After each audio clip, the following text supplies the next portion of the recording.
ঘোষণা করতে হবে। আর এটা না করা পর্যন্ত আমাদের অবস্থান ধর্মঘট চলবে লাগাতার। সুতরাং আপনারা একত্রিত ঘুরে ফিরে না করে অবস্থান ধর্মঘট যেখানে বসতে সবাই এখানে বসে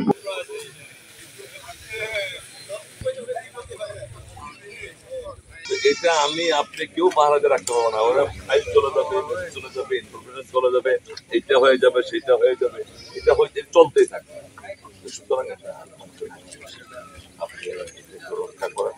আপনি বলে দেন না যে নাগরিকের ব্যানারে আপনারা দেখতেছেন যে অবস্থান ধর্মঘট আছে, এটা তাদের একটা দাবি। তো দাবি তাদের আছে, আমরাও যথানিয়মে যথাসময়ে অফিস করতে এসেছি, কিন্তু তারা আমাদেরকে অফিস না করার জন্য অনুরোধ করেছে তাদের দাবির জন্য। সেই ক্ষেত্রে তাদের দাবি দেওয়ার বিষয়ে আমরা পার্বত্য চট্টগ্রাম বিষয়ক মন্ত্রণালয়ের সচিব স্যারকে এবং আমাদের উপদেষ্টা সুপ্রদীপ চাকমা স্যারকে আমরা জানিয়েছি। পাশাপাশি স্থানীয়ভাবে জেলা পরিষদ, police super, brigade commander, zone commander সবাইকে আমরা বিষয়টা জানিয়েছি। যেহেতু আমি সরকারি চাকরি করি, এখানে অল্প সময় আগে, বেশি দিন আগে না, কিছুদিন আগে এখানে এসেছি।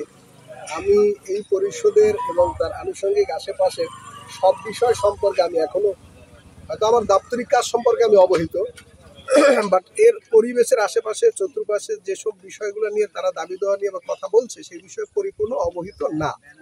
সেই ক্ষেত্রে আমি যতটুকু শুনেছি ততটুকু আমি ঊর্ধ্বতনদেরকে অবহিত করেছি। আমাদের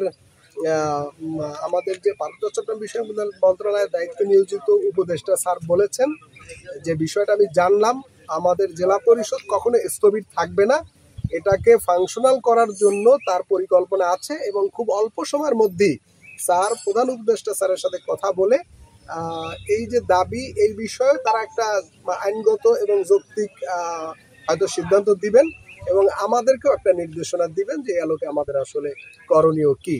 তবে আমরা কর্মকর্তা কর্মচারীরা এখানে অবস্থান করছি, যেহেতু আমাদের সরকারি চাকরি, আমরা আমাদের দায়িত্ব আমরা অবস্থান করছি এবং তারা অবস্থান করছে।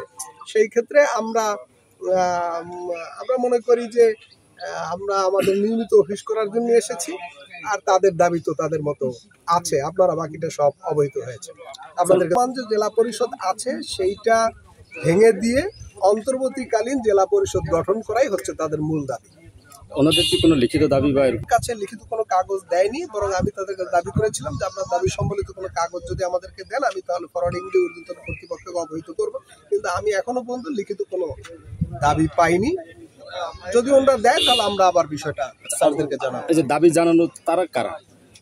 এখানে আমরা দেখলাম, আপনারাও দেখছেন, আমিও দেখলাম যে এই সচেতন নাগরিক পরিষদের ব্যানারে কাজী মুজিব, যিনি একসময় জেলা পরিষদের সম্মানিত সদস্য ছিলেন, তিনি মূলত তার নেতৃত্বে মানে এলাকার কিছু নাগরিক মূলত এই দাবিটা তুলেছে।